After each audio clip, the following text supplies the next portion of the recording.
Salve, salve, boa noite! Bem-vindos a mais um episódio do nosso podcast Café com Ferri. Eu sou o Felipe Corleta, co-host desse podcast. E queria começar aqui agradecendo demais aos nossos patrocinadores, Minerva Foods. Um abraço para todo o time da Minerva. iFood, benefícios? Opa, isso aí vamos ver, né? Seria ótimo, hein, cara? Eu acho que ia ter bastante empresário. Se você é empresário e já tem benefício na sua empresa, comenta aqui só pra gente ter uma ideia. E também a Adapta.org, que é uma grande parceira nossa aqui, uma empresa brasileira. Mais de 1.000 assinantes vieram do podcast Café com Ferri. Uma empresa brasileira de inteligência artificial. Mais de 1.000. Quer saber? O Brasil só tem commodity, né? Só tem soja. Não, tem empresa de IA aqui também, Adapta.org, tem cupom aqui embaixo na descrição do vídeo. Queria agradecer principalmente a vocês que acompanham aqui o podcast, compartilham, seguem o canal, se inscrevem, seguem a gente nas redes sociais, apoiam o conteúdo, já participam do nosso grupo do WhatsApp.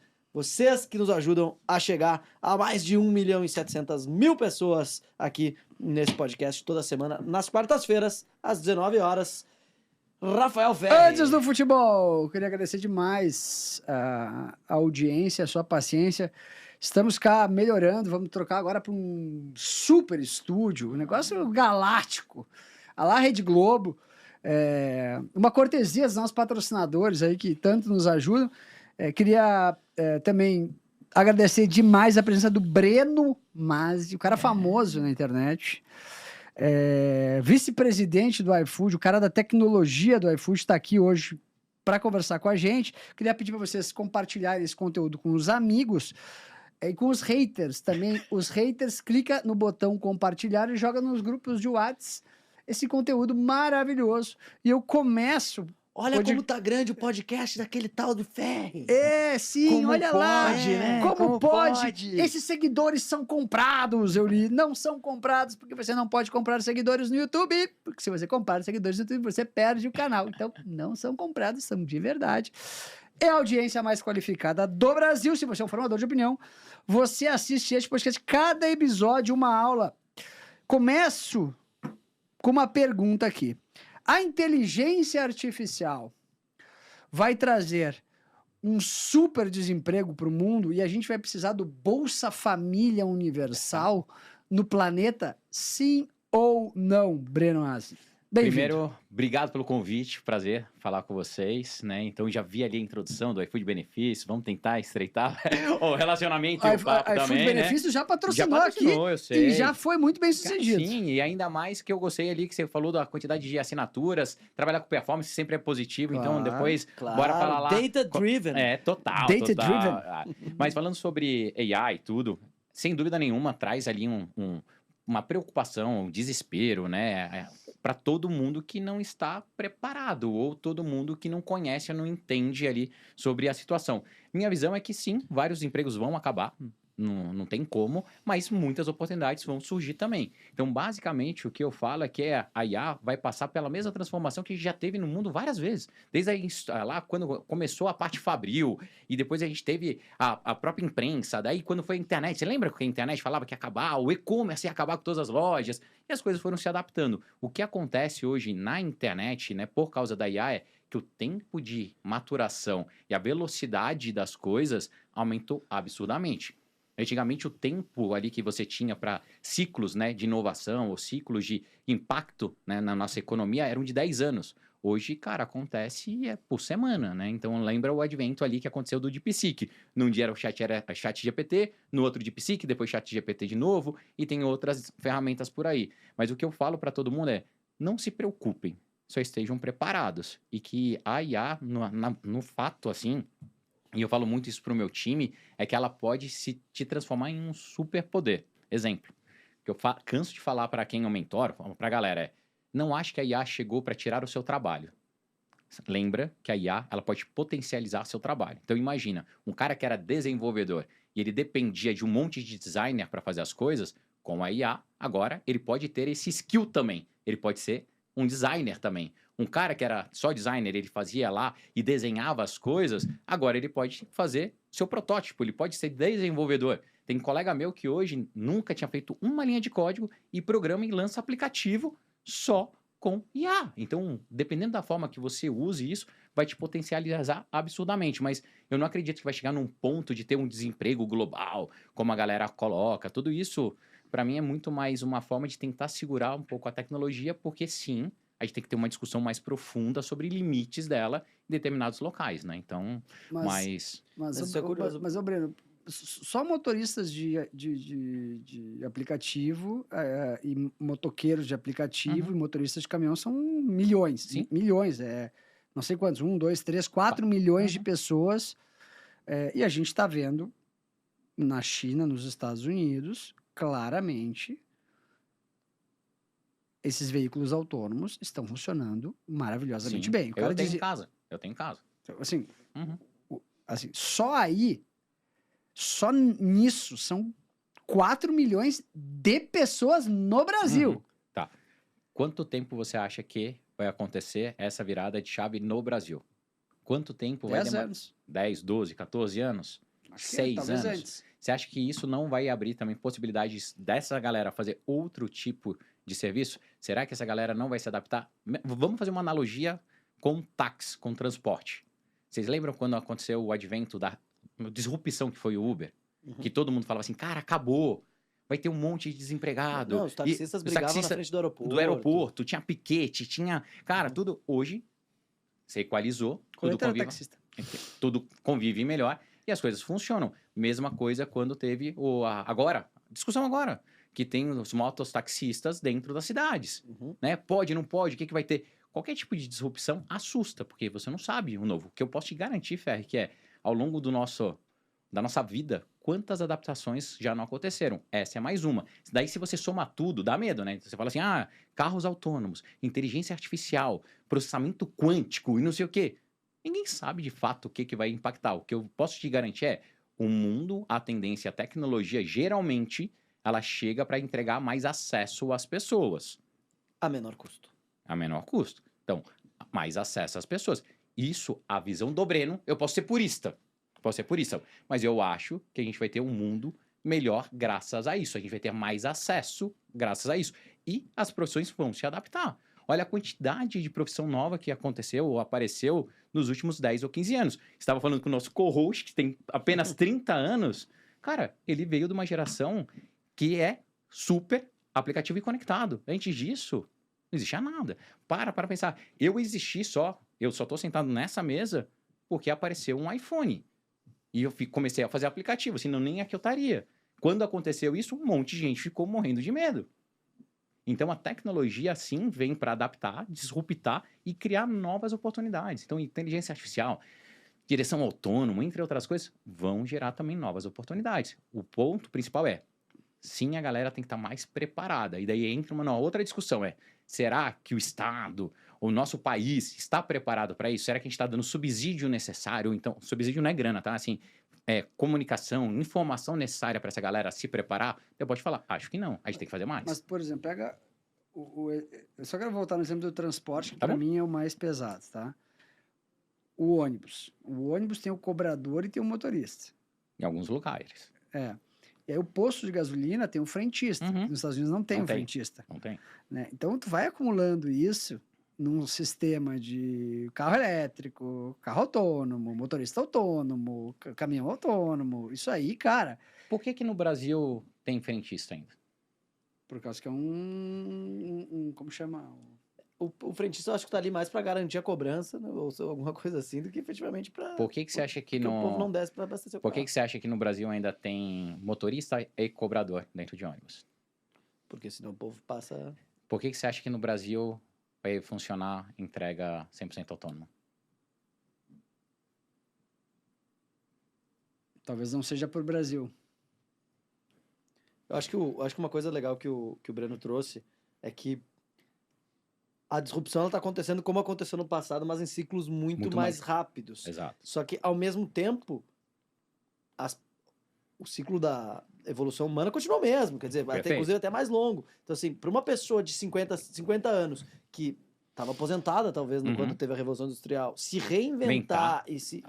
Então, assim, a gente vai ter uma crise geracional, talvez. Esse daí é o ponto. Daí, quando a gente fala de preocupação, a preocupação do Breno a gente tem hoje nosso tempo de vida aumentando absurdamente. Quando eu nasci, eu tenho 4,2, tá? Quando eu nasci, a vida não foi boa contigo. Não, cara, muito bolé de caminhão, rodei de pneu muito, cara. Se eu colocar minhas fotos aqui, você nem lembra. Eu vou te mostrar uma foto. Quer ver? Vou te mostrar. Eu falo, o Fer, eu cheguei aqui, o bicho era ex-barriga de cadela, perdeu 40 quilos. Cara, você tem que pegar e investir aqui comigo. Eu falei, cara, pra que eu vou investir com você? A maior pessoa de visão que eu tenho na minha vida é a minha esposa. Ela me pegou na baixa, eu era pobre, ferrado, fudido, gordo pra caramba. Olha, ó, uma fotinha, ó. Caralho, era praticamente entendeu? Um elefante. Entendeu? É isso, entendeu? Mas o que eu vejo que vai... O grande, entre aspas, problema, o que a gente vai ter que entender como vai funcionar o planeta é... Antigamente, as pessoas ficavam até os 80. Hoje, certamente, até os 100. Com o avanço da tecnologia, nesta velocidade, eu não duvido que a gente vai ser senil e vai viver até os 110. A geração da minha filha, 120. Tá? Como que a gente vai adequar tudo isso? Aí é um problema. Como que não vai colapsar a Previdência da França? Exato. Que é um outro grande problema, entendeu? Que é um grande outro problema. Vai tentar mandar pessoas embora lá na França? Não, é super difícil, super difícil. Então, a inteligência artificial vai fazer com os serviços o que a globalização fez com os bens? Acredito que sim. Eu acredito que sim. E daí mais do que isso. Cara, a IA, que é o que eu tento falar para as empresas, para a galera que me segue, tudo o pessoal ainda está morrendo de medo. No lugar de ter medo, a galera tem que se preparar. Pensa que é o primeiro momento que está todo mundo vivendo que nivela as coisas de novo, cara. Todas as empresas que tinham muito poder de tecnologia, que estavam na frente, há 200 anos na frente ali, cara, há 100, 200 meses na frente, com a AI zerou, cara. Tá ali a galera, todo mundo nivelando por baixo, tá todo mundo construindo. Você que é empresário, me escuta, cara. Você tem a oportunidade de criar novas empresas multimilionárias, bilionárias por causa disso. Se você tem uma boa cabeça, se você consegue entender a tecnologia e o momento, nunca ficou tão fácil gerar fortuna e dinheiro como a gente tem hoje. E qual que tu acha que é a etapa prática, assim, pra pessoa falar assim, quero me preparar para esse novo mundo de AI? Assina Adapta. Assina Adapta. Daí agora fazer propaganda mesmo. Cara, lá, Adapta tem... Ele é um hub com todas as AIs e tem um monte de coisa que começa a ensinar. Por isso que eu te falei, eu acho que talvez o que falta no nosso país, assim, é a base. Eu, Breno, cara, eu não sou formado. Eu aprendi tudo na raça. Por quê? Eu vim de uma família extremamente pobre. Meu pai era taxista, minha mãe vendedora de loja de shopping. Só que eu coloquei na minha cabeça que, cara, eu ia prosperar. Que eu ia conseguir fazer as coisas. E eu fui autodidata desde moleque. Eu me virei nos 30 para conseguir ter o que eu tenho. Eu fui, antes de eu conseguir desbloquear o iPhone e tudo, cara, eu fui despejado, eu acho que 7 vezes da minha casa. E na minha cabeça era assim, era simples. Eu não quero ter essa vida para mim. Hoje, o que acontece, que me preocupa muito, é que a gente tem uma geração mais soft, sabe? Que a galera tem tudo meio que resolvido. Então, você tem esse sistema de streaming, que é on demand para tudo. Você tem 1 trilhão de aplicativos que resolvem seu problema para tudo. A vida nunca foi tão fácil. Resume para nós o tamanho do iFood hoje. Tá. O iFood, cara, é uma empresa hoje, para mim, espetacular. É uma das empresas que a gente, como brasileiro, deveria ter mais orgulho, né? Então, hoje o iFood, para você ter uma ideia, ele está no país inteiro. São mais de 130 milhões de entregas de comida que a gente faz todos os meses. Por mês? Por mês. Esse ano a gente deve passar de 130 milhões por mês? Por mês. Então, seria algo quase como... uma por pessoa. Não, 0,6 por pessoa no Brasil. 130, então seria 4 milhões e 4 milhões e poucas mil entregas por dia. Mais ou menos isso. Óbvio que tem momentos que tem pico, daí tem sazonalidade e tal. E tava batendo papo aqui também no começo do podcast, aí a gente tem desafios gigantescos, porque isso ainda fica concentrado em 2 momentos do dia, almoço e jantar. Né? Então a gente tem que pulverizar para ficar um negócio ainda mais permeável. Mas é uma empresa, cara, que você para pensar, e que eu tento falar com todo mundo, que é uma empresa muito legal. Porque para a gente funcionar, tem que estar tudo equilibrado. É um ecossistema mesmo, um marketplace, que se eu tiver qualquer desequilíbrio, o negócio não funciona. Então, de um lado, eu tenho centenas de milhares de usuários felizes que pegam. Do outro, eu tenho parceiros que são restaurantes.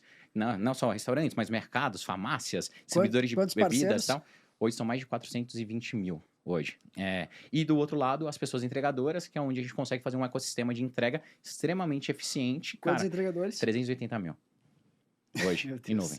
Então, assim, que a empresa impacta, cara, o PIB brasileiro. A gente tem que ter muito orgulho disso, entendeu? 1% do PIB. Quase 1% do PIB. Quase 1% do PIB. Entendeu? Assim, é um negócio hoje que... Faturamento pode abrir, não? Não, não. Tem dados que, infelizmente, a gente não pode. Mas, cara, quando você para olhar... Mas é assim, uma empresa hoje que vale 50, 70 bilhões de reais. É um negócio espetacular. E o melhor de tudo é capital, né? Intelectual 100% brasileiro. A galera que está trabalhando lá é extremamente apaixonada pelo que faz. São quase 7 mil CLTs hoje, né? Funcionários diretos do iFood lá, que a gente trabalha todos os dias. Mais os parceiros, né? Todo o nosso ecossistema. Só para você ter uma ideia, são mais de 1.200 pessoas de tecnologia e produto lá dentro, criando todas essas soluções. Todo mundo mega apaixonado, com uma cultura super forte, fazendo com que, cara, a gente entregue um serviço de excelência. Assim, não sei se vocês gostam de pedir comida quando sai para fora do Brasil. Cara, é sofrível, é sofrível. Ninguém tem... É tão louco que eu tô morando em Orlando hoje em dia. Vira e mexe, tem amigo que tá viajando, me manda, fala assim, pô, Breno, abriu o iFood aqui, não tá funcionando. Eu falei, cara, é que você tá nos Estados Unidos. Aqui a gente tem que dizer, puta, é verdade, cara. Ele vai pedir num lugar e reclama. Pô, não funciona, não tem o tracking. Não é... Cara, a gente faz um negócio que é ó concurso, de verdade. E esse é um negócio, assim, até porque... Por que tu acha que o iFood não vai para os Estados Unidos? Assim, porque, eu acho que tá falando de internalização, né? Tem uma internacionalização, mas a minha pergunta é... Parece ser uma coisa que se tu faz no Brasil, tu faz em qualquer lugar. Porque, assim, no Brasil deve ser campeão de tentativa de fraude, campeão de, tipo, problema de entrega, de dificuldade, de restaurante que diz que tá aberto e não tá. Então, assim, pô... Por isso que eu falo que o iFood... Por isso que eu falo que o iFood A galera lá é muito boa, cara. A galera é muito foda. Pensa assim, por que a gente não faz, né, internacionalização? O iFood já teve escritórios fora do país. A gente já teve operação na Argentina, a gente teve operação na Colômbia, a gente teve operação no México, tudo. Em determinado momento, um pouquinho ali antes da pandemia, e durante a pandemia a gente voltou para casa para fortalecer, porque o Brasil é muito grande, cara. O Brasil é muito gigantesco. Tá, mas hoje vocês têm quantos por cento do mercado? Ai, dado preciso, eu não sei, mas é menos do que 20%, por incrível que pareça. Porque muitas das pessoas ainda fazem o pedido através do WhatsApp. Muitas pessoas ainda usam o telefone. O Brasil ainda tem muito espaço para o iFood crescer e aumentar ainda as outras verticais. A gente fala, né, quando a gente está falando de iFood, não é mais só comida. Hoje você consegue pedir farmácia, você consegue pedir bebida, pet shop. Então tem uma gama de serviços de supermercado, pode ter subscription, tem uma gama de serviços adicionais que a gente pode trazer para o iFood ainda, gigantesco, iFood Benefícios. Entendeu? iFood Benefícios, a gente tem o nosso iFood Pago, né, que é o nosso banco. Então a gente tem tanta coisa ainda. iFood Pago é o banco, explica para nós. É o banco para o restaurante.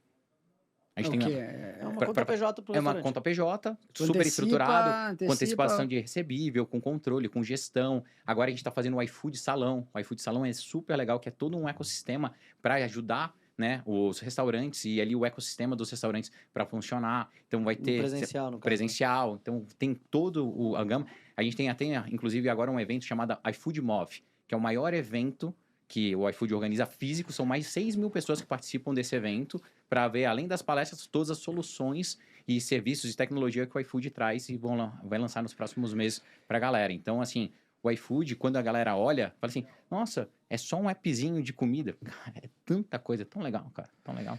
A gente precisa trazer mais gente do iFood aqui para contar para vocês, cara. Vê se a gente traz o Diego Barreto, nosso CEO aqui, para falar com vocês. Seria um prazer. Gente, para quem não sabe, quando lançaram o iPhone, ele só funcionava numa operadora de telefones. E aí um cara descobriu um jeito de desbloquear o iPhone para que tu pudesse usar Vivo, Claro, Brasil Telecom, isso mesmo. no teu iPhone. E esse cara foi o Breno. Então, assim, um cara que realmente tem uma história inspiradora. Eu queria que ele contasse um pouco pra gente como que foi essa lance de desbloquear iPhone até estar onde tu tá hoje como vice-presidente do iFood. Não, legal, cara. Eu, em 2007, né, o Steve Jobs tinha apresentado o iPhone em janeiro e ele ia ser lançado efetivamente em julho. Em janeiro, ele era um evento chamado Macworld, que ele apresentou lá e todo mundo ficou enlouquecido porque todo mundo falava o que seria o novo grande produto da Apple, que tinha acabado de lançar o iPod e tava tendo aquele questionamento. Pô, o que vai ser? Qual que é a próxima grande onda? A Apple vai lançar um telefone ou não vai? E aquela época, o Ferri, eu acho que deve ter usado muito BlackBerry, que era o BBM, o Messenger lá, né? Todo mundo com tecladinho QWERTY, teclado físico, ninguém tava gostando mais das telas. Os telefones que usavam telas na época eram um Trell 650, Trell 600, que tinha uma canetinha, precisava ter o Styles para você poder usar. E quando o Steve Jobs apresentou o telefone, era uma tela capacitiva, não tinha, cara, absolutamente nada, porque ele nem mostrou o telefone funcionando, só mostrou ele ligado, assim, e o mercado inteiro ficou maluco.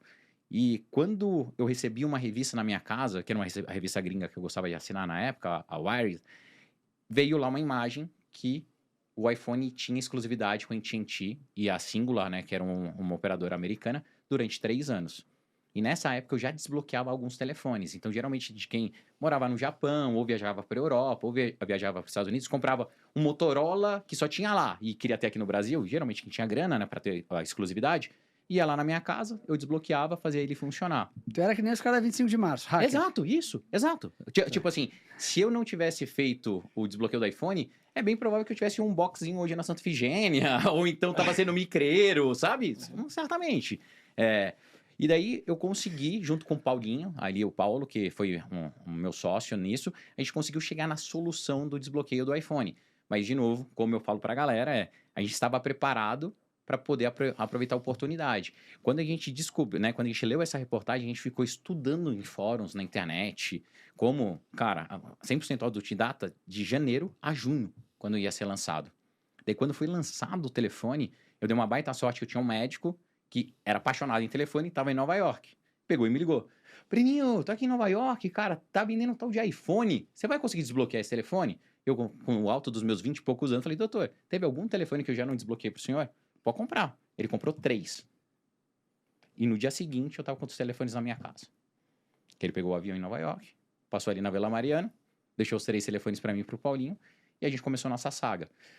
Depois de mais ou menos uns 6 para 7 dias, a gente foi a segunda pessoa a desbloquear no mundo, primeiro no Brasil, o iPhone original.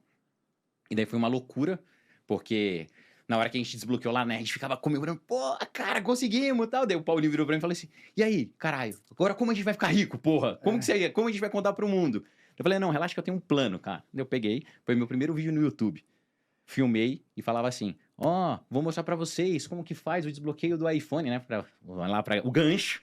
Na verdade, não mostrava, só que eu deixava o número do meu telefone aparecendo pra testar, pro cara me ligar. Ah, entendi. E daí tocava o telefone, eu pegava, alô, alô, ligava de volta.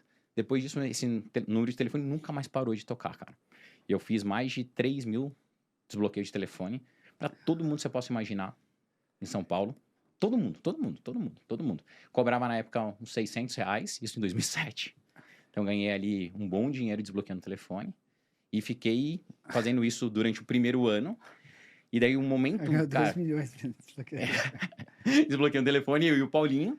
Não dormia, a gente não passava o segredo pra ninguém. Então, cara, a gente ficava revezando. Enquanto um dormia, o outro estava acordado. Só fazendo desbloqueio pra todo mundo. A galera com muita grana em São Paulo. Os artistas. Todo mundo mesmo, assim. Muito maluco. Viajei o mundo desbloqueando o telefone. Então... Tu desbloqueou o telefone do Schumacher? Desbloqueei. Inclusive, eu tenho presente do Schumacher, me deu... Cara, eu desbloqueei o telefone do Schumacher, desbloqueei o telefone do Tony Canaan, Felipe Massa, Rubinho Barrichello, da Hebe. Cara, umas histórias tão malucas que eu... Não, escuta essa, cara. Eu casei e a minha esposa entrou na igreja, porque naquela época eu tava começando a ganhar dinheiro com o carro da Hebe, a Mercedes da Hebe, com a placa Hebe, que ela pegou e emprestou. Tanto que ela gostava de mim, cara. Desbloqueei o telefone do Silvio Santos, dentro do SBT. Cara, eu quase morri quando ele entrou no camarote da Hebe, que eu tava lá, da Hebe, vem cá, gracinha, me ajuda aqui, vai fazer não sei o quê, tá, espera aí, que você vai fazer mais um pra mim. Tá bom, fazia. E o mais legal é que eu conseguia cobrar cara, galera do futebol, desbloqueei de todo mundo do futebol. Todo mundo. E daí no segundo iPhone, que foi o iPhone 3G, que daí foi pra mim onde o que eu já era conhecido nacionalmente, eu acabei tendo uma projeção internacional. Que a imprensa começou a cobrar, né? O Steve Jobs falando assim, pô, cara, e esse telefone? Daí ele fala, agora a gente lança o telefone o mais seguro do mundo, né? Porque ele sempre tem, né? A Apple, né? O telefone mais seguro do mundo e eu quero ver hackers conseguirem fazer o desbloqueio. Eu, depois de 24 horas, tinha desbloqueado. E daí eu fui capa do New York Times, Engadget, do Gizmo, do Brasileiros, da Desbloqueio BR, Desbloqueio um iPhone e tal. E daí, cara, eu ganhei projeção global. E daí o que eu fazia no Brasil, eu comecei a fazer em escala mesmo. Exemplo, eu desbloqueei o telefone de jogador do Barcelona, Thierry Henry, tem uma camiseta autografada, tipo, thanks, McMahon, por causa do desbloqueio. Desbloqueei telefone do Bruxo. Desbloqueei telefone do Adriano Imperador. Cara, foi muito louco, assim. Muito louco. Eu vivi em 2 anos o que eu acho que eu posso ter 10 vidas e não vou viver. E aí como é que tu decidiu parar com isso? Percebeu que isso estava saturando, que o iPhone ia ficar liberado, e aí virar empreendedor, assim, dessa... De hacker para empreendedor. Foram 2 momentos. Primeiro, eu já vinha conversando com o Paulinho, porque o negócio do desbloqueio era uma comunidade, né? Então, você pega, entra no fórum, não é que o Breno é gênio, fez sozinho. Não.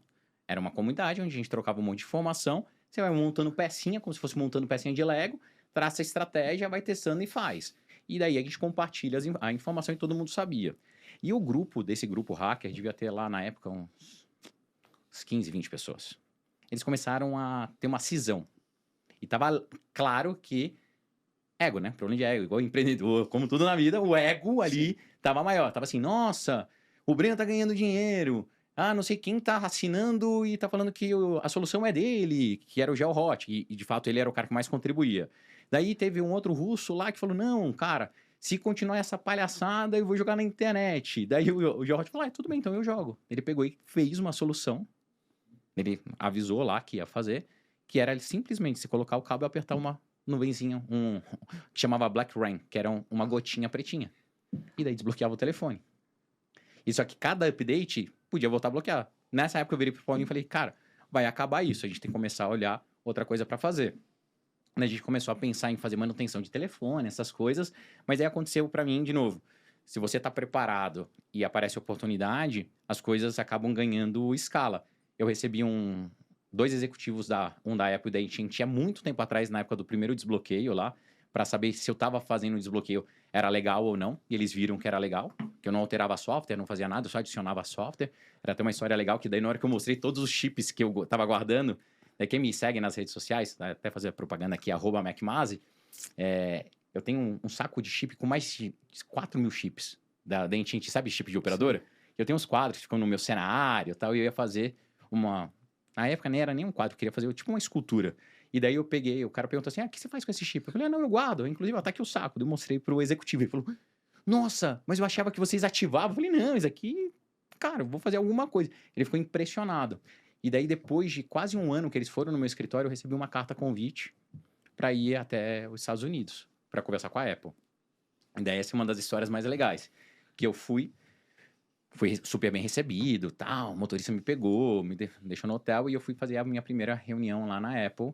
Entrei na sala, imagina uma sala com uma mesa 2 vezes essa, daí um monte de plaquinha, meu nome no meio, assim, da mesa, e daí eu vi assim, advogado, engenheiro, experience, engenheiro, design e tal. Eu falei, cara, que negócio é esse, cara? Entrei na sala, de repente começa a chegar o primeiro leva de advogado, os blocão de papel assim na mesa, pá! Antes da gente conversar, você precisa ler isso daqui. Tudo em inglês, eu com 23 anos, olho e falo assim, não, mas o que é aqui? Aí não sabia, ignorância, mas de novo, eu vim de uma família super humilde, um NDA. O que era NDA pra mim naquela época? Só viro pro cara que me convidou e falei assim, me explica um negócio, eu tô aqui convidado ou tô obrigado? Eu falei, não, cara, você é nosso convidado, por quê? Eu falei, cara, eu preciso ir no banheiro. Ele, tá bom, calma aí que eu vou te levar. A gente sai da sala de reunião, passa por 2 portas que tem badge, desce um andar, tem lá o banheiro. Ele fala, quando você terminar, me manda um SMS, porque naquela época não tinha aplicativo ainda, ou pede pra me interfonar e que eu venho te buscar. Eu só esperei ele sair e eu fui embora. Saí correndo da Apple. Liguei pro meu pai no Nextel, naquela época. Pai, cheguei aqui, tinha um monte de advogado, o que eu faço? E meu pai, cara, vai pro aeroporto, pega o primeiro avião. Peguei o primeiro avião e voltei pro Brasil. E, em resumo, aquela reunião era para que eu conseguisse desenvolver aplicativos para o iPhone. Que daí depois eu acabei perdendo 3 a 4 meses, né, de janela de oportunidade. E daí eu fui convidado a participar do que eles chamavam de Apple Developer Program, que foram as primeiras pessoas a desenvolver aplicativos. E daí eu fundei a minha primeira empresa, que foi a Fingertips, Fingertips, ela foi fundada em 2009 e a gente fez mais de 500 aplicativos no Brasil. Fiz aplicativo do Itaú, do Santander, Fleury, Caixa Econômica Federal, aplicativo do Brasileirão. Daí foi uma empresa daí que eu virei empreendedor. No primeiro ano a gente saiu de zero para faturar quase 40 milhões de reais. Em 2000 e bolinha lá, 2009 para 10. E daí foi crescendo. Tivemos mais de 300 funcionários até conseguir estruturar ela e fazer a primeira venda. Aí tu vendeu para Dentsu, para uma empresa de marketing japonesa. Daí, né, nesse meio do caminho ali. E quando é que tu entrou no iFood? Não foi no iFood, né? O iFood, na verdade... eu entrei na Movile. A Movile eu brincava que era a maior e mais desconhecida empresa de mobile do país, cara. Que é fundada por... Ainda é? Ainda é. Quase... Ninguém sabe o que é. Exato, é uma das coisas que o Fabrício Blois, que era o fundador hoje, é presidente, né? CEO da Prosus, que é o grupo que investiu na gente há muito tempo lá atrás. Ele sempre falava assim, ó... A gente tem que trabalhar, cara. A gente tem que gerar resultado. É legal aparecer, tudo. A gente tem que gerar resultado. Então, a Movile, por muito tempo, ela sempre foi muito desconhecida, mas ela foi a maior empresa de disparo de SMS e mobile marketing do país. Assim, disparada. Não tinha ninguém que chegava perto dela. E o Fabrício sempre teve uma cabeça muito boa de negócio e fazer fusão e ir aumentando o portfólio. Então, em meados de 2010 para 2011, eu fui convidado a participar da Movile. Daí sentei com ele, conversei na época com o Steca, conversei com o Eduardo Henrique Lins, que é o outro sócio. Eles falaram, cara, vem pra dentro, que a gente vai mudar agora, a gente vai pivotar o que a gente tá fazendo de SMS, a gente começa a fazer produtos digitais de fato e aplicativos. Você é o cara que mais conhece nisso, vem ajudar a gente. E daí quando eu fui... Aí tu entrou de sócio? Daí eu entrei de sócio lá, óbvio que com uma participação super pequenininha, mas de novo, uma cultura muito legal de empresa, pessoas extremamente honestas, sabe? Aquelas pessoas, cara, igual a gente fazia antigamente, fio do bigode, deu certo, cara, você vai ter a opção de crescer, tudo. E tudo acabou acontecendo. Então, a Movile ali, ela era um ambiente muito foda para você conseguir criar as coisas. E eu lembro da minha primeira reunião com o Fabrício, que ele abriu um PPT e ele já falava, olha, a gente tem uma visão que a gente vai criar um ecossistema de aplicativos e de serviços no Brasil que vai funcionar desse jeito. E tinha lá um PPT que ele era como se fosse uma visão de super app hoje em dia. Uhum. O cara já tinha lá atrás, só que ele não sabia o que ia concentrar, se seria chat, se seria mapa, se seria mobilidade urbana. Mas ele falava, o entretenimento, a gente precisa começar a criar produtos que tenham alta frequência e uma excelente retenção. E daí foi quando eu acabei fazendo, junto com o time, o Play Kids App, que foi o primeiro... assim, produto de muito sucesso e reconhecimento global da Movile. Que tu era o CEO. Que eu passei... No começo eu era diretor de produtos e daí virei CEO depois de 4 anos, mais ou menos. Que daí a empresa começou a ficar grande, né? Daí no começo, cara, de startup... Uma das coisas que eu falo muito pra galera que eu mentoro, velho. Quer um triggerzinho, assim, você quer uma métrica pra saber se a startup vai dar certo ou não? Sabe qual que é? Você entra no LinkedIn do fundador e ele trocou founder pra CEO. Se ele fez isso, vai dar merda. Se ele não coloca lá que ele é sócio, que ele é fundador, que ele não tá preocupado com cargo, que ele faz de tudo, a chance de dar merda é muito grande, cara. As pessoas hoje estão mais preocupadas com o cargo do que com o sucesso da empresa, entendeu? Eu vou falar bastante desse negócio do cargo. Se fosse montar um negócio hoje, com a tua experiência, o que tu faria? Cara, hoje... Depende, assim... Eu tenho várias coisinhas que eu invisto, né? Mas se eu fosse montar hoje do zero, sem dúvida nenhuma, algo relacionado à inteligência artificial, aonde que a gente conseguisse avaliar oportunidades que tem no mercado pingando. Então, principalmente em mercados emergentes como o Brasil. Para pensar o quanto de problema que a gente consegue resolver com a AI no Brasil, o quanto de oportunidade que você consegue resolver no Brasil. Vamos pensar, vocês que são do mercado financeiro, conhecem bem, quantas pessoas ou quantas dívidas a gente não deve ter no Brasil hoje? Dívida, ou pessoas endividadas. 73 milhões. Então, será que a IA não pode ajudar isso? Quantas pessoas... A IA vai pagar para as pessoas? Não. Ou será que a IA não vai conseguir fazer uma melhor negociação para as pessoas, ou retomada de crédito, ou melhor do que isso, fazer uma análise de risco maior, ou então chegar e pegar aproveitamento de antecipação, pegar e falar assim, baseado no histórico dele e os dados e endividamento passado, a chance dessa pessoa aqui virar um devedor, virar um inadimplente. Voltando para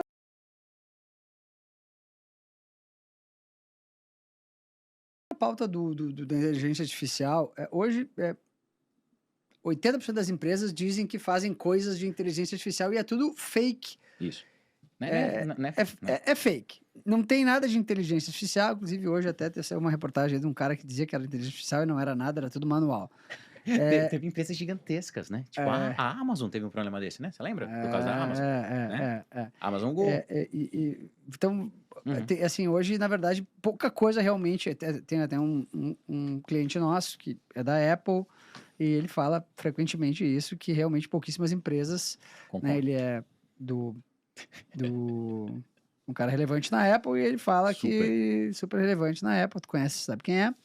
E ele fala que é tudo falso e ele não acredita muita coisa. Então, tu acha que a gente vai mudar dessa fase quando? Quando que as empresas vão parar com essa fraude de falsa inteligência artificial? Porque realmente poucas coisas são inteligência artificial de verdade, né? O que eu falo é que o termo inteligência artificial ele foi deturpado. É mais ou menos o que acontecia. Antigamente não era inteligência artificial, era ciência de dados. Todo mundo tinha cientista de dados na empresa, todo mundo tinha seu data lake, né? Quantas vezes a gente não escutou isso? A gente contratou um cientista de dados, caríssimo. Isso, nossa, né? Cara, que golpe louco. E os caras conseguiam fazer e falava que ia fazer previsão, previsibilidade, preditivo, né? Cara, quantas coisas iam fazer. Então, o que acontece hoje? Daí, de novo, por isso que eu falo que a galera tem que estudar, se preparar ou se apoiar em pessoas que realmente sabem do assunto para conseguir olhar. Tem muitas empresas que o que eles fazem não é inteligência artificial, são ações baseadas em dados e tudo bem.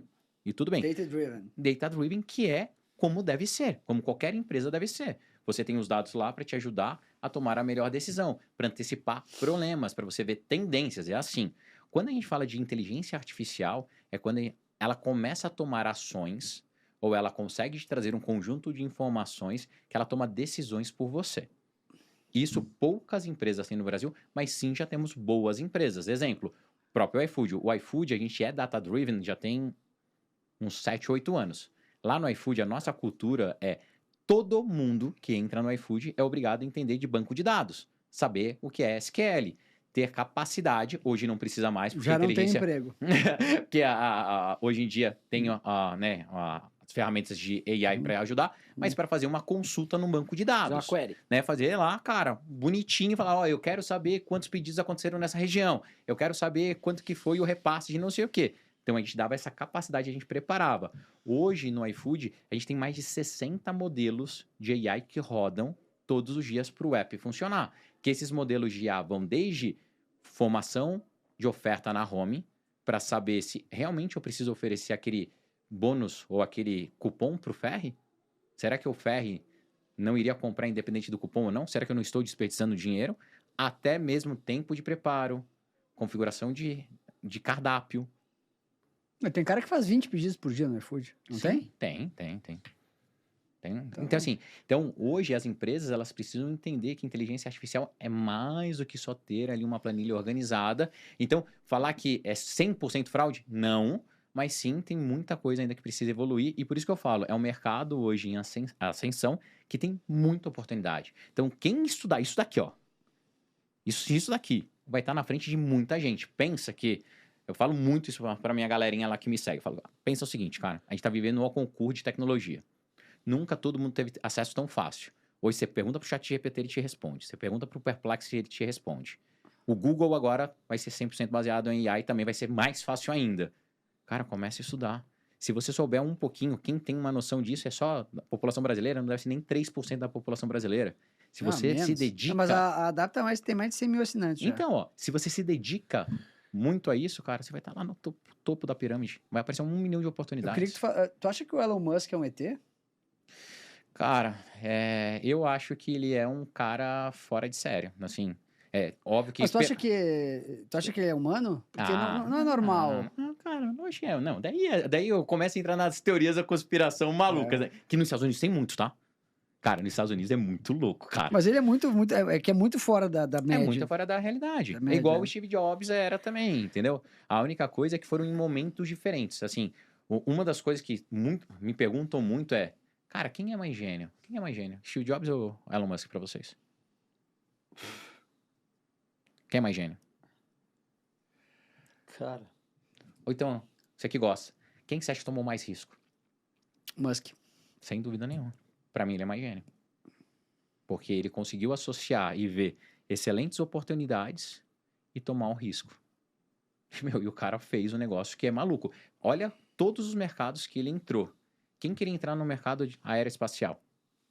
Ele revolucionou e hoje está mostrando que é super rentável e que tem possibilidades infinitas. Quem queria entrar há 10, 12 anos atrás em mobilidade elétrica? Já com uma visão de tecnologia em cima, por causa de carros autônomos. Quem queria mexer em carros autônomos?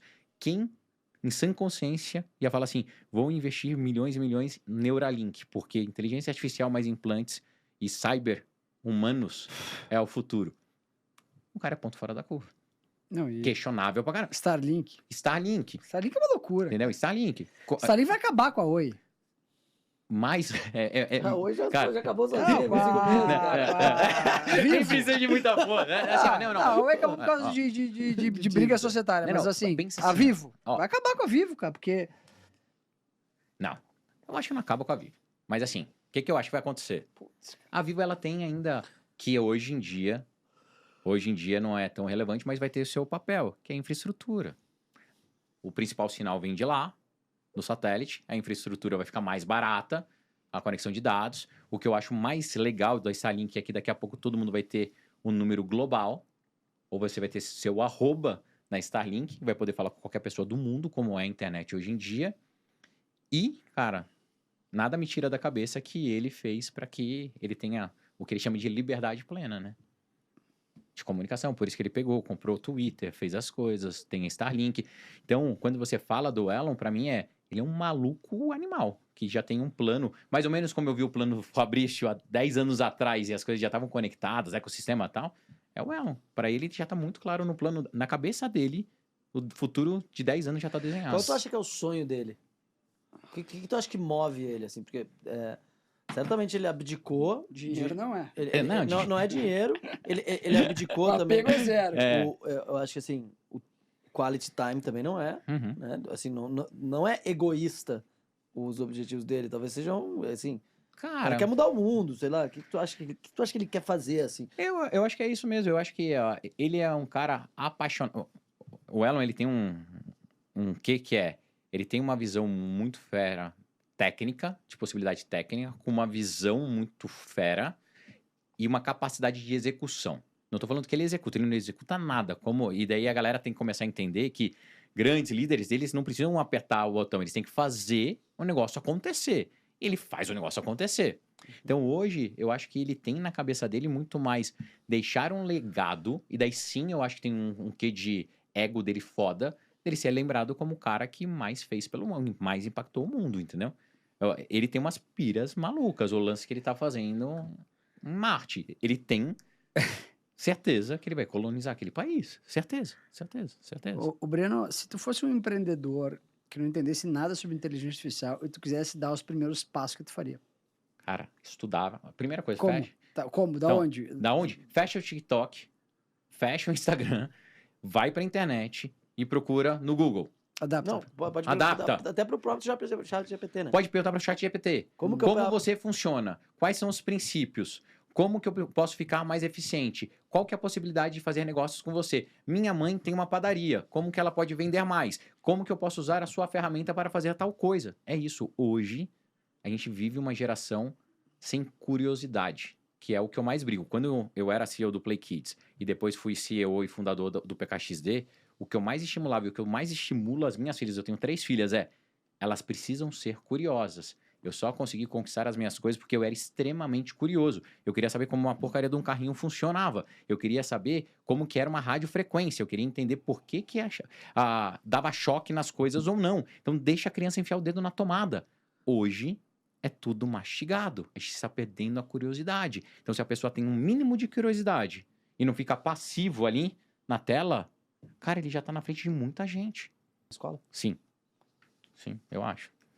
Eu acho que é como qualquer coisa para uma criança. A criança, ela não tem discernimento para tomar decisões. Por isso que ela é uma criança.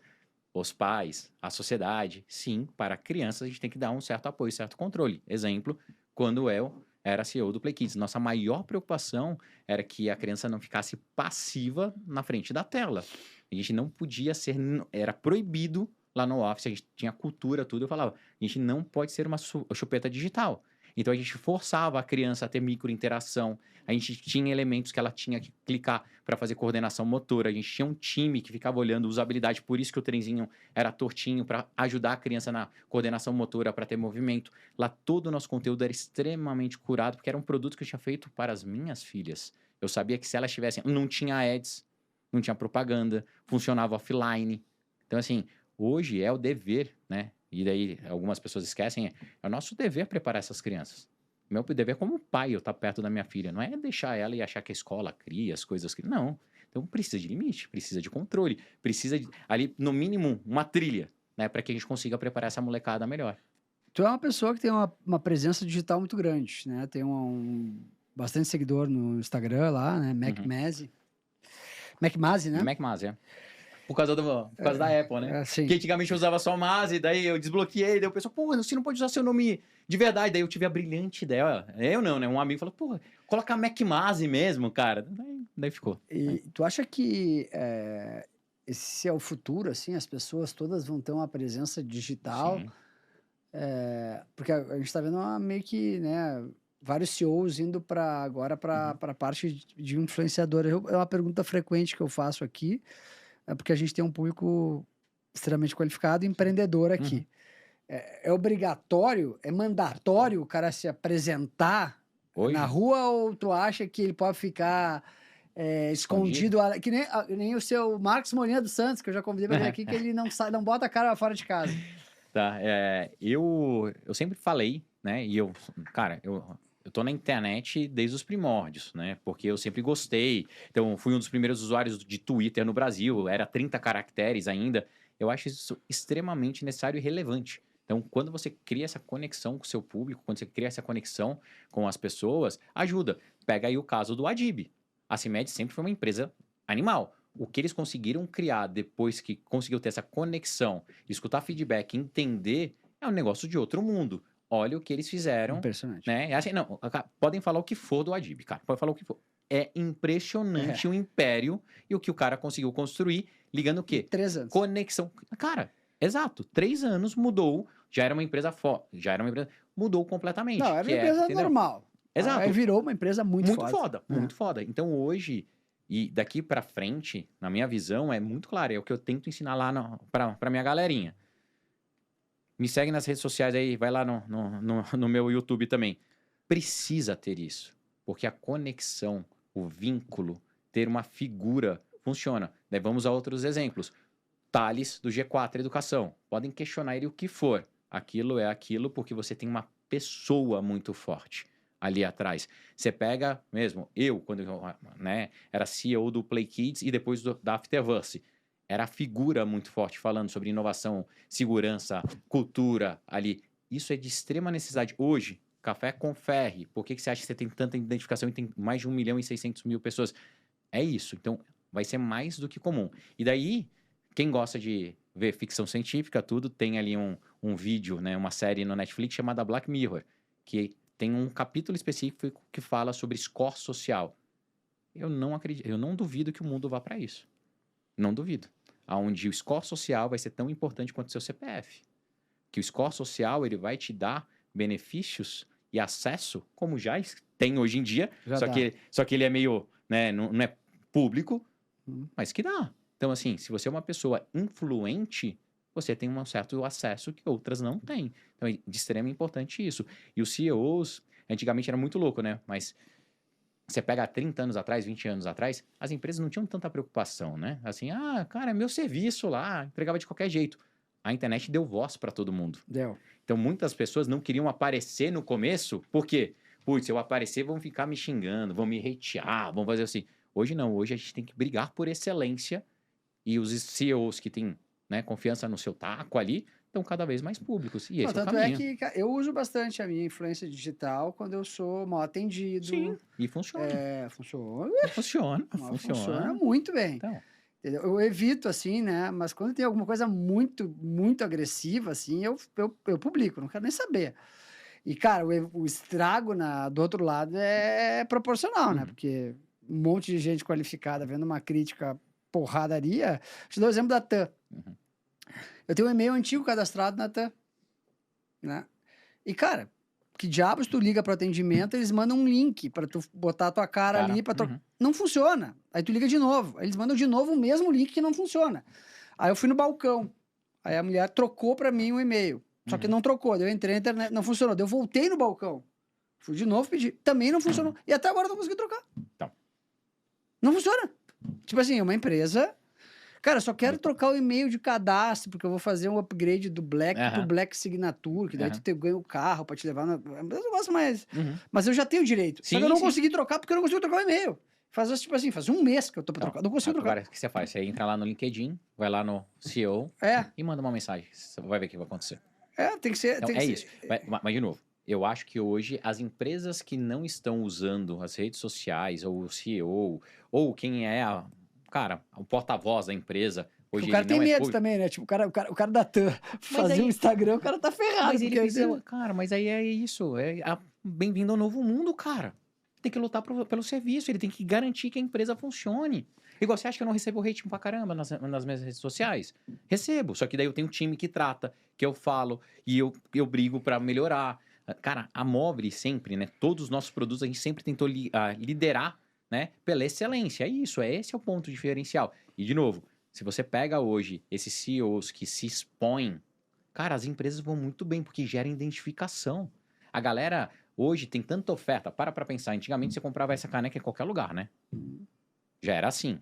Veio a China. Você comprar em qualquer lugar, pela internet, em 2 dias. Se eu falar que essa caneca é do Ferri, que ele que escolhe e faz, você acha que não tem um puta valor agregado? Você acha que as pessoas não vão querer comprar de você? Se você pega e aparece todo dia tomando, falando, é o lance da CIMED. É o lance de tanto CEO.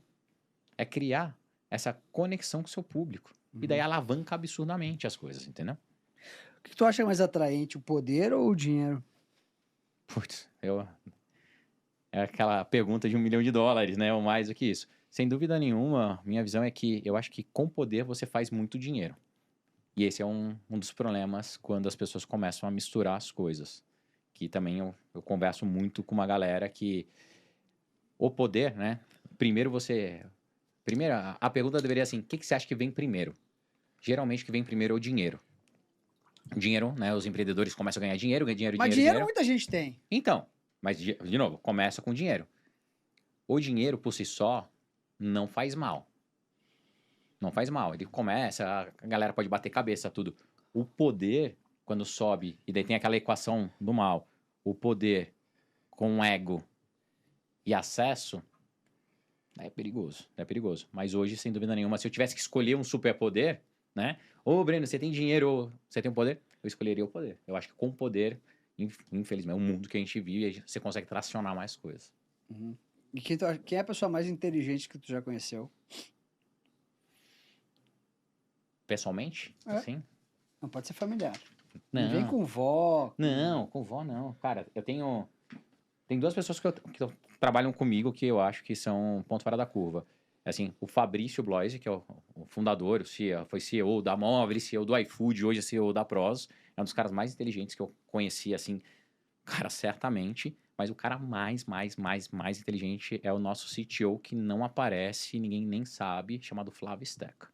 Ele é um cara ponto fora da curva absurdo.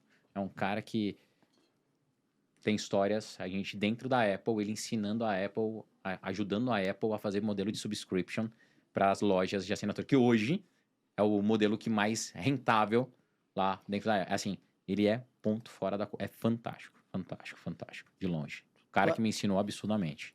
Tu acha que a cultura de trabalhar até a exaustão, que é propagada por alguns líderes, enfim, ela tá certa? Ela é o jeito certo de trabalhar? Tu acha que dá para ser mais eficiente do que isso? Tem que repensar esse modelo, cultura do hustle, né? Cara, eu acho que isso vai muito de cada empresa e de cada pessoa, tá? Então, também eu falo muito isso lá nas mentorias que eu faço.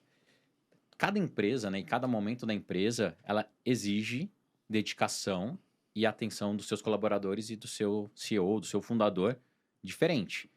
eu no Play Kids, lá no começo, cara, trabalhava 14 horas por dia, 12 horas por dia. E as pessoas que estavam lá no escritório trabalhando comigo, elas estavam porque elas acreditavam no projeto, elas queriam fazer algo, elas queriam impactar. Para elas era importante estar no Keynote da Apple, para elas era importante o nosso aplicativo ser o aplicativo mais baixado e mais acessado do mundo. Eles sabiam o que a gente está fazendo, tinha um propósito também, que é diferente de você exigir algo. Hoje em dia, as pessoas têm essa liberdade de escolha. Ninguém é obrigado, ninguém tá ali, cara, com a porta do escritório trancada, falando, não, você não vai sair se você não trabalhar 12 horas. Tem que ter esse alinhamento. O que eu sempre falo é a relação de trabalho, a relação de desenvolvimento ali, é uma balança. Se não estiver bem balanceado para você, procura um outro lugar. Simples assim. Hoje, determinadas empresas precisam, em determinados momentos, sim, de dar mais foco, sim, mais trabalho. Exemplo, durante a pandemia, o PKXD que a gente fundou.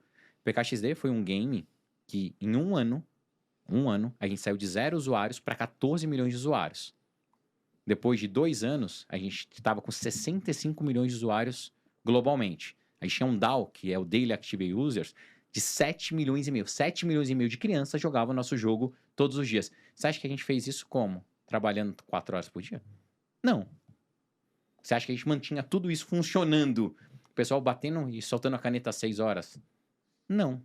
Só que a galera que estava lá estava extremamente focada e obstinada em gerar resultado e criar isso com a gente. E eles foram recompensados por causa disso. Não existe empreendedor de sucesso sem obsessão? Não. Na minha visão, não. Tem que ser obsessivo. Por que você acha que eu tive sucesso? Porque eu era, cara, obsessivo em ter uma vida melhor. Eu queria ter sucesso. Eu queria construir as coisas. Se eu pego e falo assim, não, talvez amanhã eu faça. Vai dar certo, vamos esperar. Alguém vai ser obsessivo e vai passar na minha frente. Não tem jeito. Empreendedor, quando você coloca algo na cabeça, você está no processo aí, shape do ferry, você está obsessivo ou não? Se não for obsessivo, o que acontece? Eu tô mais light agora, mas já tive. É que fizeram figurinhas de mim gordo, né? Daí eu não gostei. Então, o bullying é o bullying saudável. Eu gosto do bullying saudável. Deixa eu te perguntar uma coisa. Quais são as 3 características que tu acha que um empreendedor precisa hoje para dar certo? Essa geração do nem, não trabalha, não estuda, viaja o mundo em hotéis de luxo. Né? 3 características de um empreendedor de sucesso. Se o cara viaja e aproveita o hotel de luxo e tal, depois que ele criou as coisas, ele tá certo. Esse é o modelo. Eu trabalhei igual um desgraçado para poder ter isso agora. No começo, não, cara. No começo eu tava lá. Eu vou te contar histórias que hoje... Foi só uma brincadeira. O que tu indica, quais são as 3 características que o empreendedor precisa para ter sucesso? Resiliência, primeira coisa. Mais forte. 99% das coisas, ou 90% das coisas que você vai fazer vão dar errado. E você precisa ser resiliente. Cara, as coisas que eu criei, vocês acham que foi fácil? Foi difícil pra caramba. Resiliência é a primeira coisa. Mas tem que ser muito resiliente. Tem que saber que vai dar errado, que você vai estar lá no outro dia e vai tentar de novo, e vai tentar de novo, e vai tentar de novo. Porque o jeito de fazer, né, e a velocidade é a forma mais barata e rápida de se aprender. Tem que ser muito resiliente. Segundo... Mas você não acha que se existe um caminho, é melhor do que na tentativa e erro? Se existe um método. Um caminho. Isso. Daí é o segundo ponto. Método, caminho. Quem quiser até aprender o método comigo, entra lá, depois Tu vende curso também? Ainda não. O que eu tô fazendo, o pessoal pede pra eu vender curso. Só que curso eu acho que eu não consigo atingir, porque daí é aula gravada, o que eu faço? Eu escolho 10 pessoas e mentoro 10 pessoas. Daí cobro um valor bom. E quanto custa a mentoria? 100 mil reais hoje. Por quanto tempo? 3 meses ou 6 meses. Se eu gostar da pessoa, a gente estende por 6 meses pelo mesmo preço. Tá barato. Eu quero... O Breno era meu mentorado. É verdade. Eu era seu mentorado. Olha o nível dos meus mentorados. Pra você que acha que só tem índio na minha mentoria, esse é um dos caras. Não, agora falando sério, tá? O grupo de mentorados do FEI tem uns caras muito bala. E não é só o Brasil, é isso que é legal, cara. Então assim, hoje o que eu faço? Cara? Mas quem é que vai pagar uma mentoria minha? Só é louco que nem tu. É pra dar risada também. Vale a pena, é divertido no mínimo. Mas assim, ó, daí é o segundo... Tem diversão. Tem diversão.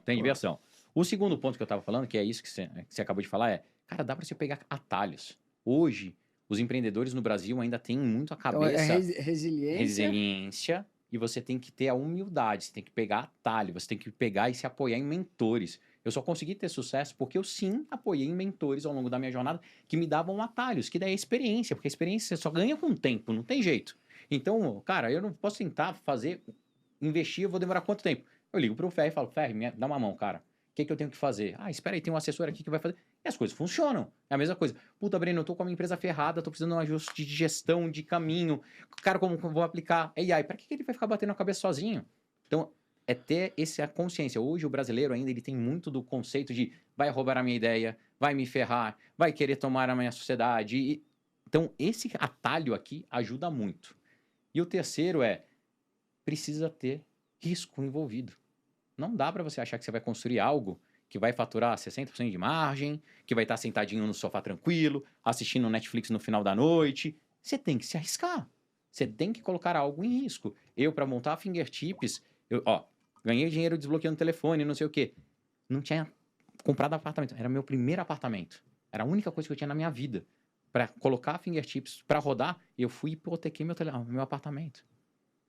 Eu peguei e fiquei sem pagar a pressão do meu carro 6 meses, com busca e apreensão, furava, eu furava o pedágio de Alphaville ali para poder ir trabalhar, mas eu tinha a minha empresa. E eu nunca deixei de pagar o salário de uma pessoa. Eu era resiliente, cara, eu trabalhava pra caramba. Sim, eu pedia dinheiro emprestado pro meu funcionário. Falava, pô, cara, enche o meu tanque aí que eu tô sem grana.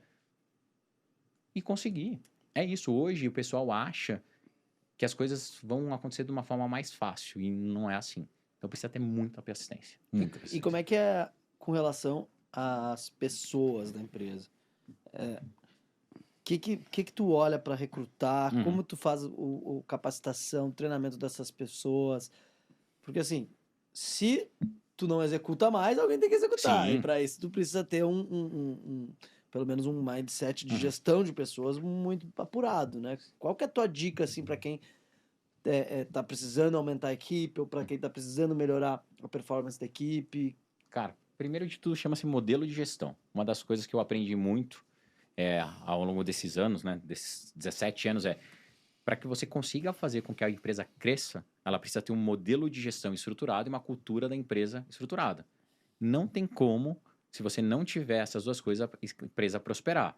Muitas vezes você tem que ter no seu time pessoas que entregam pra caramba. Só que se elas não estiverem alinhadas com a cultura e com o modelo de gestão, elas não são perenes, elas são rápidas, né? Você usa ali ela em determinado momento, mas você precisa construir que eu chamo exército de pessoas bem alinhadas. E a cultura da empresa hoje é o alicerce para esse crescimento. Jamais você conseguiria ter uma empresa de 1.000, 2.000, 300 pessoas se você jogasse todo mundo numa sala falando, galera, trabalha aí, vamos sair vendendo, temos que...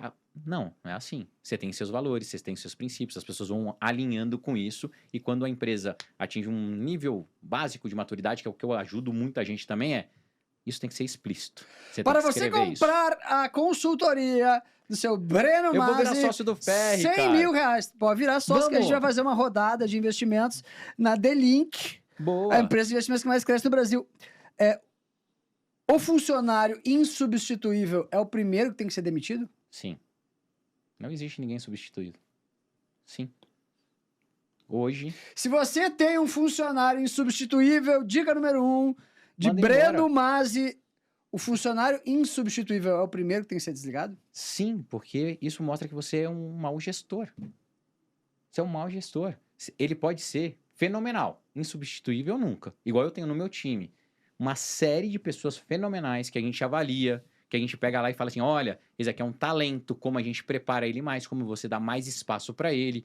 A gente faz rotação pra caramba. A gente pega um cara que tá indo muito bem na minha área e coloca em outra completamente diferente para ele ser desafiado. Se você cria uma dependência de um funcionário a um ponto dele ser insubstituível, você chegar na tua casa, chorar e falar assim, meu, se fulano foi embora, acabou a empresa, você é um mau gestor. Você não arrumou a sua empresa. Você não tem uma cultura de gestão eficiente. Isso não pode acontecer. Tem que extrair o melhor das pessoas. Você tem que conseguir potencializar ela. Mas você não pode ser dependente de ninguém. Ô, Breno, o Bitcoin é uma bolha? Não. Na minha cabeça, não. Na minha cabeça, não. Assim, se você não tem Bitcoin, você é louco. Pra você é bolha? Uma pirâmide perfeita, na minha opinião. Excelente analogia. Eu já vi você falando isso, mas você tem Bitcoin? Eu não tenho. Nada? Zero? Não, eu não preciso comprar, porque vai cair. E quando cair, eu compro. Ah, tudo bem. Porque o cara... Mas você trade em Bitcoin? Não trade, não. Não trade, não. Hoje eu até venderia a descoberta, mas eu não trade. Deixa eu te perguntar sobre o ego. Como faz um empreendedor que conquistou o primeiro sucesso? Tem vários aqui nos assistindo, e vamos se lembrar disso. Como faz a pessoa para controlar o ego? Porque o ego é um problema, eu já vi assim, né? Inclusive, já sofri muito. Não foram poucas vezes que eu por causa do ego, me ferrei. Mas grande. Não bonito, né? Porque principalmente o investidor, né? Começa a acertar muito e cria confiança, daí cai da janela. Como se controla o ego de um empreendedor que começou a fazer sucesso? Tem uns caras que são os clientes aqui, Super difícil. o cara ganhou uns trocos E acha que é e já tá se achando o Papai Noel. Sim. Eu falo, dá uma baixada da bola aí. I have mastered the market. Cara, é impressionante. Esse é o mais difícil. Porque você consegue ter isso em diversos níveis, né? Sim. Diversos níveis. Sim, né? o cara não é ninguém, mas ele já tá se achando. Diversos níveis. Assim, então, esse cara... É muito difícil. Geralmente, o que eu faço, tá? No meu time, a gente não suporta muito ego, não. A cultura lá que a gente tem na Movile, no iFood, em todas as empresas, a gente deixa claro isso, que é muito mais importante você ter o time do que um indivíduo, né? Então, se começa a crescer ego, a gente tem até dentro da nossa cultura que a gente fala assim, a gente coloca o Johnny na mesa, que é a nossa analogia lá, que a gente tem o nosso elefantinho, cara, a gente senta e fala, é feedback. É feedback duro mesmo, feedback constante. É o acompanhamento, é o desenvolvimento da pessoa. Todos os meses eu faço o one-on-one com todos os meus liderados. Todos os meus líderes têm que fazer com seus liderados. É um modelo de gestão eficiente. Mas o ego também vai muito da pessoa, né? E muitas vezes quem tem um ego muito grande não escuta feedback. E o ego, dependendo do momento ali, corrompe a cultura da empresa. Né? Você tira essa pessoa. Quanto ao maior arrependimento? Meu maior arrependimento? Ter estudado pouco. Eu devia ter estudado mais. Acho que formação de primeira linha é um quesito obrigatório? Ou não? Obrigatório não, mas eu acho importante. Exemplo, você vai implantar, suas filhas vão se formar na faculdade? Sim, todas. Sim, tem que fazer.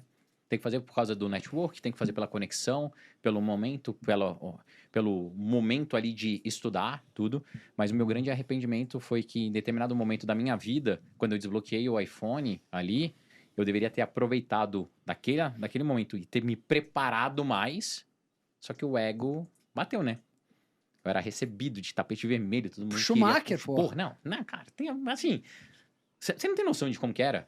Assim, imagina, tapete vermelho mesmo, eu era recebido, tudo bem que eles me usavam pra eu desbloquear, mas tudo bem, eu ganhava, era uma troca ali, mas, cara, eu era recebido em tudo quanto é festa, era legal ter o Breno...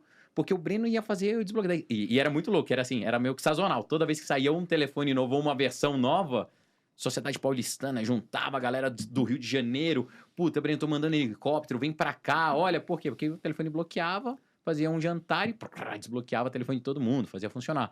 Então, neste momento, eu devia ter me preparado mais. Se eu tivesse usado o dinheiro e depois o tempo que eu tive pra estudar mais, eu acho que esse é meu grande arrependimento ali. Eu acho que eu poderia ter conquistado ainda mais. Tu acredita no efeito sorte? Sim. Só que a sorte precisa estar com preparo junto. Eu podia ter dado a sorte.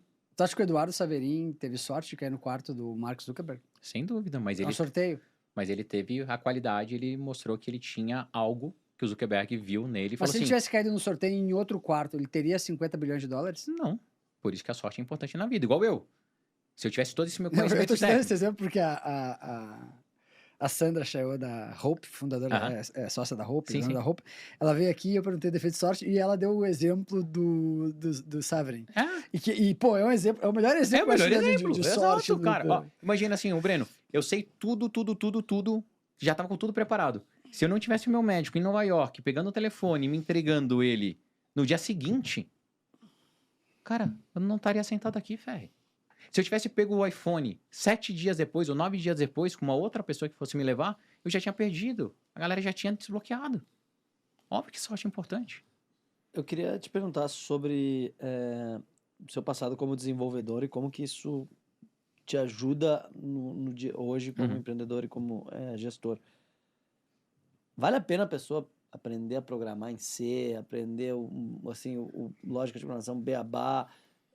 Por que isso é importante hoje, sendo que eu peço pro ChatGPT e ele me gospe um código na hora? Tá. A lógica de programação é a mesma coisa do que você aprender, para quem quer mexer com tecnologia mesmo, menos empreendedorismo, mas assim, imagina eu quero empreender e tech. Você ter uma noção de lógica de programação é importante para você saber o que está sendo construído, né? Para entender ali minimamente, conversar com o seu engenheiro, com o seu time. A lógica disso não é, se eu vou usar Python, se eu vou usar não sei o quê. Isso pouco importa, mas assim, a lógica das coisas, como as coisas se conectam faz sentido, como que eu vou fazer o próximo passo ali da minha plataforma faz sentido. Então isso para mim é de extrema importância. É a mesma coisa do que eu chamo de analfabeto funcional. Você vai querer que seus filhos saibam ler e escrever. Eles têm que saber minimamente matemática, mesmo que você tenha calculadoras extremamente modernas e que fazem qualquer tipo de operação. O básico tem que ter. Então, se você vai entrar no mercado de tecnologia mesmo, o mínimo de lógica de programação você tem que ter. O mínimo. Uma noção de. Porque senão você sempre vai ficar refém de alguém. O que é inovação? O que é inovação, cara, para mim é não ter medo do novo. É conseguir, e daí eu acho que modéstia à parte, agora o ego batendo um pouquinho, eu acho que eu consigo fazer bem, olhar ao redor, o que está acontecendo é ter uma visão diferente do mundo. Enquanto algumas pessoas olham e enxergam problema e medo, a gente enxerga a oportunidade. Enquanto umas pessoas olham e falam assim, nossa, existe essa oportunidade? A gente já está executando. A gente está sempre 1 ou 2 passos na frente. Inovação para mim é isso. Eu acho que hoje o que falta nas empresas é ambiente para que isso aconteça. Que é o que a gente faz de melhor lá no iFood e na Movile. A gente cria ambiente propício à inovação. Ambiente de segurança, onde a gente tenha times ágeis que consigam trabalhar, que a gente consiga colher dados, que tudo bem a gente errar e perder o dinheiro daquele momento, mas a gente aprendeu e compartilha isso com todo mundo. Então, assim, inovação para mim é isso, é conseguir ter um olhar diferente do mundo. Eu acho que, daí pega o caso do Elon. O Elon, certamente, ele olha o mundo de uma maneira completamente diferente do que a gente olha. Não tenho a menor dúvida. Essa dúvida eu não tenho. Essa aí tu ganhou. Quais são os problemas, quais são os 3 maiores problemas do Brasil, na tua opinião, hoje? Na minha opinião, hoje, os 3 maiores problemas do Brasil, cara. Eu acho que o Brasil, de novo, a gente tem poucas pessoas preparadas. A gente deveria ter um jeito e, em determinado momento da minha vida, eu vou resolver isso, eu tentar resolver isso. Eu acho que a gente tem que tentar dar mais acesso e parece clichê, tá? Mas das coisas que eu mais queria quando eu fiz o desbloqueio do iPhone e depois criei as empresas ali, Play Kids, PKXD, tudo, eu acho que a tecnologia, ela consegue fazer transformações e dar acesso às pessoas. De verdade. Então, eu acho que a gente devia, cara, o Brasil, pensar como a gente pode dar mais acesso para as pessoas através da tecnologia. Daí, a educação, o mínimo do básico para as coisas, a tecnologia tem que ajudar nisso. Então, para mim, esse eu acho que é o grande problema hoje do Brasil. No Brasil, a gente ainda não conseguiu dessa virada de chave, tá? Então, que eu vejo muito em outros países. Exemplo, Estados Unidos. Estados Unidos consegue dar acesso para um monte de gente. Um monte de gente. Vai desde a moeda forte, entre outras coisas ali. Então, tem esse acesso. O Brasil precisava cuidar disso. Segundo... Por que tu foi morar nos Estados Unidos? De segurança, que é o segundo problema. Eu acho que o Brasil ainda a gente tem alguns problemas básicos que nosso governo ele precisava resolver. E um deles maior é a segurança, infelizmente, assim. Mas como é que tu resolve segurança sem antes resolver a educação, né? Não são coisas que caminham juntas? Sim, mas a gente vai ter que resolver mais cedo ou mais tarde, né? Ou para mim, de vez em quando é louco O Brasil hoje normaliza algumas coisas que para mim é difícil normalizar, entendeu? Uhum. Assim, você vai em determinado local, numa mesa de restaurante, tem bandido, milícia, traficante, político, empreendedor e todo mundo convive bem, dá risada e é normal. Isso para mim não é normal. Então, por isso, assim, em vários locais isso acontece no Brasil. Então, Eu queria muito, se eu tivesse uma varinha de condão, um pedido, né? Pô, se isso fosse resolvido, seria incrível. E o terceiro é a oportunidade, cara. O Brasil continua sempre aquele discurso, é o país das oportunidades, a gente tem muita oportunidade e tal, mas a oportunidade do Brasil, infelizmente, ainda é para poucos, porque esses 2 primeiros não estão preparados. Então, quando a gente conseguir preparar, a gente vai ter uma oportunidade melhor para todo mundo. Então, e daí, eu acredito que o país deva prosperar bastante, entendeu? Do que tu sente saudade? Do Brasil? Não, do que tu sente saudade? Do que tu sente saudade na vida? Assim, na vida? Coisa que tu lembra que tu sente saudade, do quê? Pô, quer me fazer chorar, cara. Do meu pai, porque eu perdi meu pai muito novo e ele não pôde ver meu sucesso. Meu pai, quando ele faleceu, ele teve um infarto, ele faleceu. Eu tava começando no lance do desbloqueio, ele já tinha feito o dinheiro do desbloqueio, mas ele não viu essa virada. Meu pai morreu achando que eu era hacker, ou então que eu fazia coisa errada, sabe? Tu era hacker mesmo? Ué? Mas ele não conseguiu ver a ascensão, ele não conseguiu ver o próximo passo, sabe? O próximo capítulo. Ele pegou... Meu pai também não, é triste. Ele acabou pegando ali numa temporada, ele acabou parando no 2º capítulo. Então, tu acha que o dinheiro compra a felicidade? Facilita bastante, né? Ajuda muito. Acho que manda buscar de limusine. Manda, ajuda. Não, cara, não dá pra ser hipócrita. Fala assim, não, o dinheiro não traz felicidade. Pô, traz tranquilidade, traz paz, traz acesso. Quem não teve... eu não tive muito dinheiro. Eu posso te falar, óbvio que faz diferença. Só que também dinheiro traz alguns problemas. E daí você tem que saber administrar eles, né? Você tem que saber lidar com eles. Tudo em excesso faz mal. A falta de dinheiro em excesso faz mal e o excesso de dinheiro também faz mal. Mas você tem que saber lidar com as adversidades. Se você me perguntar, Breno, você prefere ter a sua vida antiga ou a sua vida nova? Porra, não tem nem discussão. E se você tivesse...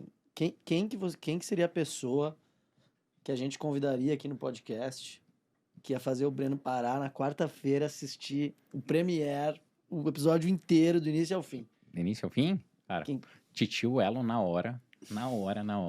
Pode ser alguém mais viável. Não, mas esse cara consegue. Ele tem conexão. O cara da mentoria tava jantando com ele há 50 dias atrás. Acho que ontem, tá? Mandou um WhatsApp, tava junto. O Elon, então, ele é capaz de vir aqui e fazer tudo em português ainda. Sim, pode falar. Não, e na teoria, ele é tão louco que ele é meio acessível. Tu acha que os meus mentorados são bem relacionados? Porra! Não, eu tô falando, cara, é tão louco que tem uma história de um cara lá no meu condomínio e tal, que ele pegou, mandou para o Elon um dia, falou, eu sei que você tá aqui, eu quero tomar um café com você. Ele pegou assim e falou, tô aqui, tá a cafeteria. O cara colou, ele bateu o pau. Então assim, se você pegar, dá pra tentar costurar. O cara é doido. Se pegar o dia, um dia bom. Exato, né? Qual é o teu sonho grande? Cara, meu sonho grande é continuar impactando a vida de centenas de milhares de pessoas através da tecnologia, que é o que a gente faz na Movi. Assim, era muito louco, mas quando a gente escreveu esse sonho grande na nossa parede... Conta pra eles que tu não pode vir aqui dar entrevista. Quando a gente escreveu na parede que... E, porra, eu lembro... era muito maluco, cara. Imagina, a gente no escritório, assim, tamanho desse estúdio, chega o nosso sócio lá e fala, cara, vamos fazer... visão, sonho grande da empresa, tal, vamos impactar a vida de 1 bilhão de pessoas através dos nossos produtos e serviços. A gente tinha 15 usuários, entendeu? Mas esse era o sonho grande. Hoje a gente impacta a vida de bilhões de pessoas através dos nossos produtos e serviços. E a gente conseguiu. E eu quero continuar fazendo isso. Quero cada vez gerar mais valor para eles. Cada vez mais ser lembrado como uma pessoa que conseguiu deixar um legado de tecnologia para o país, que hoje a gente consegue conectar produtos e serviços através das nossas plataformas, que alguém vira para mim e fala assim, nossa, Breno, minha filha amava o Play Kids, igual eu fui a geração Pense Bem, eu deixei uma geração Play Kids. Como eu recebo uma mensagem vira e mexe de pais falando assim, não tenho contato com meu filho, eu só jogo com ele pelo Play Kids. Obrigado, é sensacional. É isso. Breno Masi, um dos maiores hackers da história do Brasil e virou empreendedor, o homem ficou rico no Café com Ferro hoje, sessão presentes. O cara hackeou o mercado. Sessão presentes, churrasco? Sempre, Gosta sempre. Churrasco e bom chimarrão. Qual que é o teu corte predileto? Denver. Opa. Denverzinho é bom, cara. Denverzinho é bom. Aqui, ó. Isso aqui, é disso que o povo gosta, é disso que... Boa, Corleta! Isso aí! Tinha que fazer uma merda. Agora vai ficar perfumado Pra sempre o nosso Obrigado. negócio. Ó, 1 ano de Adapta. Opa, isso eu quero usar. 1 ano de Adapta. Isso eu vou usar bastante. Alô, Max! Mais Olá. uma propaganda Obrigado. pra você. Curti. Ó, E foi barato esse patrocínio, Caneca do hein? podcast. Vou deixar na minha mesinha, lá no escritório. Isso aqui para a tua casa de Campinas. Não Ó, vai levar para os Estados Unidos. obrigado. Mas aqui, ó. A derrubou Minerva todo o Foods está negócio te dando do um kit de churrasco. Ótimo, ó. Inclusive, já vai fazer hoje o churrasco. porque Daí, gostei. tem a carne Tem a também. carne pô. também, das Não, tradicionais Vocês são doces. presentes aqui. Cara, eu gostei Você desse negócio aqui. você Ó. só Deixa eu ver lá. Quando o iFood Benefícios nos patrocinar, tem que Olá, dar um benefício cara. para os clientes que vêm Gostei. aqui. Entendeu? Não Obrigado. adianta Olha, só. você É coisa tira. boa aqui, não é Pô, porcaria, especial. não. Nossa, jantar hoje tá garantido. Postarei fotinhos lá no meu Instagram. Boa. Obrigado. Show de bola. Bom demais. Breno Mazzi, vice-presidente de produtos do iFood. Um dos maiores hackers da história do Uma Brasil, no aula. podcast Café com Ferre. Mais um episódio com uma aula. Por favor, compartilhem este conteúdo com os amigos.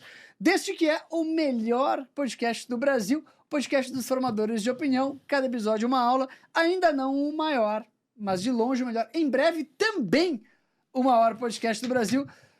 Breno, Cara, obrigado. De uma verdade. aula. Espero que a galera tenha gostado. Me sigam nas redes sociais aí. e Quem tamo à quiser fazer a disposição. mentoria dele, Obrigado. é Pela. baratinha. Tá barato mesmo, não tá? Tá barato. Tá barato, né? Sigam lá, @MacMazzi. Um que massa. grande beijo a todos. Até o próximo episódio do podcast que mais cresce no Brasil. Também melhor. Um grande beijo. Quarta-feira estamos juntos de novo. Na próxima quarta, às 19, antes do futebol, tu compra uma carnezinha da Minerva, já prepara o fogo, assiste o podcast, vai assando o teu churrasquinho, depois tem futebol toda quarta-feira, porque aqui é Brasil. Grande Valeu, beijo gente. a todos. Obrigado. Valeu. Até o próximo episódio.